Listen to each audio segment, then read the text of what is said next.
Assalamualaikum warahmatullahi wabarakatuh. Innal hamdalillah nahmaduhu wa nasta'inuhu wa nastaghfiruh wa na'udzu billahi min shururi anfusina wa min sayyiati a'malina man yahdihillah fala mudilla lahu wa man yudlil fala hadiya lahu. وأشهد أن لا إله إلا الله وحده لا شريك له وأشهد أن محمدا عبده ورسوله صلى الله عليه وعلى آله وأصحابه والتابعين وتابع التابعين ومن تبعهم بإحسان إلى يوم الدين. يا أيها الذين آمنوا اتقوا الله حق تقاته ولا تموتن إلا وأنتم مسلمون. يا أيها الناس اتقوا ربكم الذي خلقكم من نفس واحدة وخلق منها زوجها وبث منهما رجالا كثيرا ونساء واتقوا الله الذي تساءلون به والأرحام إن الله كان عليكم رقيبا. يا أيها الذين آمنوا اتقوا الله وقولوا قولا سديدا يصلح لكم أعمالكم ويغفر لكم ذنوبكم ومن يطع الله ورسوله فقد فاز فوزا عظيما. أما بعد فإن خير الحديث كتاب الله وخير الهدي هدي محمد صلى الله عليه وعلى آله وسلم وشر الأمور محدثاتها فإن كل محدثة بدعة وكل بدعة ضلالة وكل ضلالة في النار. إخواني في الدين أعزكم الله.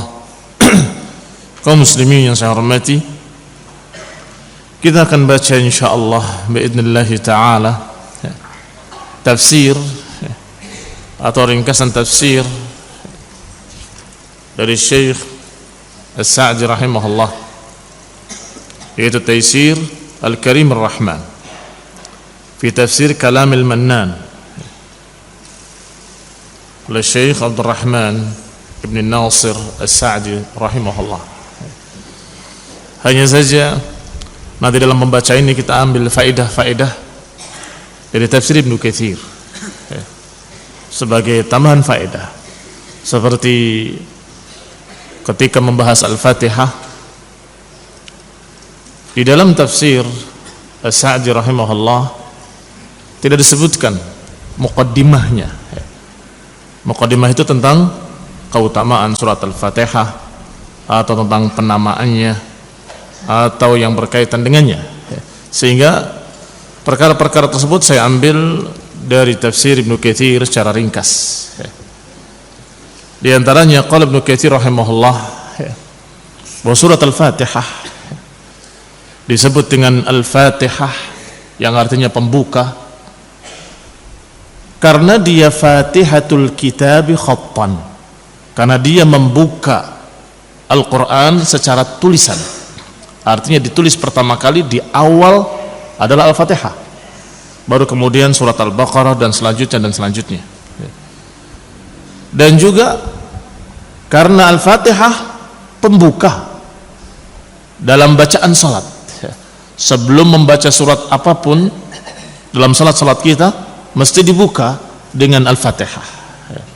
Sehingga ayat ini atau surat ini disebut dengan Al-Fatihah karena dia membuka surat-surat dalam Al-Quran. Di awal pertama penulisan adalah surat Al-Fatihah, dan juga membuka bacaan surat dalam salat. Adapun nama-nama lain dari nama-nama Al-Fatihah sangat banyak, seperti nama Ummul Kitab, induk kitab. Jumhur para ulama menyebut Al-Fatihah dengan Ummul Kitab, walaupun ada beberapa ulama yang tidak suka dengan nama itu karena terkaburkan dengan Ummul Kitab yang ada di Lauhul Mahfuz. Dikatakan ummul kitab adalah yang di Lauhul Mahfuz, seperti Al-Hasan Al-Basri, demikian pula Ibnu Sirin rahimahumullah, dia tidak suka menyebut Al-Fatihah dengan ummul kitab. Dan kata beliau seperti Al-Hasan menyatakan bahwasanya ummul kitab dzalikal lauhul mahfuz. Ummul kitab itu adalah al-lauh al-mahfuz, catatan takdir yang Allah simpan pada dirinya, itu adalah ummul kitab. Sebagaimana disebutkan dalam beberapa ayat dan hadis, fi ummil kitab. Apa maknanya?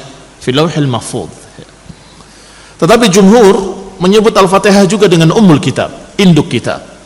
Yang dimaksud adalah induk dari seluruh surat-surat yang ada di dalam Al-Quran.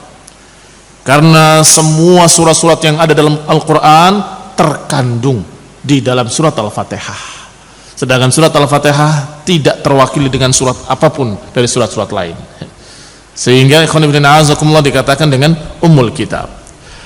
Apalagi ada hadis yang sahih, sebagaimana dikatakan oleh Ibnu Katsir, hadis yang sahih dari Tirmidzi wa sahahahu an Abi Hurairah radhiyallahu taala anhu, bahwa Rasulullah SAW menyatakan, alhamdulillah rabbil alamin ummul Qur'an wa ummul kitab wa sab'ul mathani wal Qur'anul azim.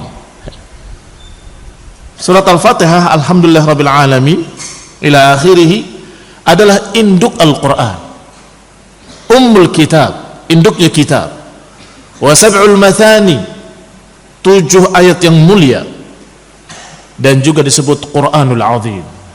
Jadi kalau dikatakan Qur'anul azim, kadang-kadang bermakna Al-Fatihah. Dia membaca Qur'anul azim, yakni membaca Al-Fatihah. Masih ada nama-nama lain, seperti dikatakan surat Al-Fatihah dengan Al-Hamd, dinamakan dengan As-Salah, dinamakan dengan Asy-Syifa, dinamakan pula dengan berbagai macam nama-nama yang lain. Masing-masing ada sebab-sebabnya. Seperti nama Al-Hamd karena mengandung pujian di dalamnya.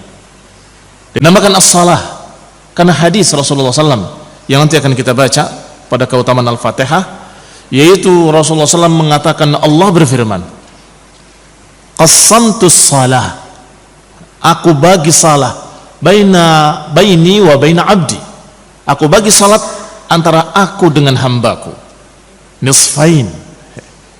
Ketika dia membaca alhamdulillah rabbil alamin, maka Allah berfirman, hamadani abdi. Ketika dikatakan ar-Rahmanir Rahim, athna alayya abdi. Ketika mengatakan rabbil alamin wa maliki yaumiddin, maka Allah berfirman, majjadani abdi. Ketika dikatakan iyyaka na'budu wa iyyaka nasta'in, maka Allah katakan hadza baini wa baina abdi wa li abdi ma sa'al. Ternyata salat yang dimaksud adalah Al-Fatihah. Aku bagi salat menjadi 2 bagian, untukku dan untuk hambaku. Ternyata yang dimaksud adalah membagi surat Al-Fatihah. Ayat pertama, kedua, dan ketiga kata Allah, hadza, ini adalah untukku. Hambaku memuji aku, hambaku menyanjung aku, hambaku memuliakan aku. Ketika iyyaka na'budu wa iyyaka nasta'in, kata Allah, ini antara aku dengan dia. Artinya untuk hambanya dan untuk Allah Ta'ala. Ketika menyatakan ihdinas siratal mustaqim, kata Allah, hadza li'abdi, ini untuk hambaku, wa li'abdi ma sa'al, dan bagi hambaku apa yang dia minta. Sampai akhir ayat semuanya untuk hambaku, kata Allah, wa li'abdi ma sa'al. Berarti aku membagi salat, maksudnya aku membagi Al-Fatihah. Berarti Al-Fatihah disebut juga dengan As-Salah. Adapun syifa, karena ada hadis yang berbunyi Fatihatul Kitab syifaun likulli sum, bahwa Fatihatul Kitab merupakan obat dari segala penyakit. Atau yang mirip dengan itu, ruqyah. Hadis yang lebih sahih, yaitu ketika para sahabat dalam satu safar, mereka dalam keadaan kelaparan, mereka singgah di satu kaum, mereka tidak mempersilahkannya sebagai tamu. Sampai ketika salah seorang mereka ada yang sakit, bahkan tokohnya, pimpinan sukunya, dan meminta kepada para sahabat tadi, apakah di antara kalian ada yang bisa menjampi? Maka mengatakan ada. Maka dibaca Al-Fatihah dan ternyata sembuh. Dan kemudian diberi hadiah. disembelihkan seekor kambing dan sebagainya. Ketika pulang disampaikan pada Rasulullah SAW, maka Rasulullah SAW menyatakan, wa ma yudrika annaha ruqyah. Dari mana kamu tahu kalau itu adalah ruqyah? Kalau Al-Fatihah adalah ruqyah, maka Al-Fatihah juga disebut dengan ar-ruqyah. Hadis Abi Sa'id Al-Khudri fi Sahih, di dalam kitab Sahih. Dan juga dikatakan oleh Ibnu Abbas, surat ini dikatakan asasu Al-Quran, asasul Quran, dasar Al-Quran. Atau dikatakan pula oleh Yahya Ibn Abi Katsir Al-Kafiyah, yang mencukupi, atau Al-Wafiyah, yang melengkapi atau yang sempurna, ila akhirih. Demikian penamaan-penamaan tersebut yang sering dikenal adalah Al-Fatihah atau Ummul Kitab, atau apa yang disebut dengan Ummul Quran. Surat ini Makkiyah, turun di Mekkah, sebagaimana dikatakan oleh Ibnu Abbas, Qatadah dan Abu Aliyah. Makkiyah, ini turun di Mekkah. Qila, dikatakan pula bahwasanya dia turun di Madinah, seperti riwayat dari Abu Hurairah, Mujahid, wa Atha dan lain-lainnya. Tetapi disebutkan dengan qila, konon katanya, artinya menunjukkan riwayatnya lebih lemah. Bahkan ada yang berpendapat turun 2 kali, pernah turun di Mekah, pernah turun di Madinah. Dan kata Ibnu Katsir, hadza gharib, ini adalah gharib riwayatnya, gharib jiddan, kata beliau. Al-zahir wal ashbah al-awwal, kata Ibnu Katsir merajihkan pendapat yang paling rajih, yang paling zahir, yang paling ashbah, yang paling dekat dengan kebenaran adalah yang pertama, bahwa surat ini Makkiyah. Kenapa? Karena sudah turun di Mekah ayat Allah SWT yang berbunyi, walaqad atayna sab'an minal mathani, sungguh kami telah turunkan sab'an minal mathani, berarti telah turun, berarti di Mekah. Ini yang rajih, wallahu ta'ala a'lam. Adapun keutamaan surat ini, sebagaimana diriwayatkan dari Abi Sa'id Ibn al-Ma'la, beliau mengisahkan kisahnya dengan Rasulullah SAW. Aku pernah salat di masjid, fada'ani Rasulullah SAW falam ujibhu hatta sallait. Rasulullah SAW memanggilku, aku tidak mendatanginya sampai aku salat, sampai selesai salatnya. Istilah kita tanggung salat dulu, habis salat datang kepada Rasulullah SAW.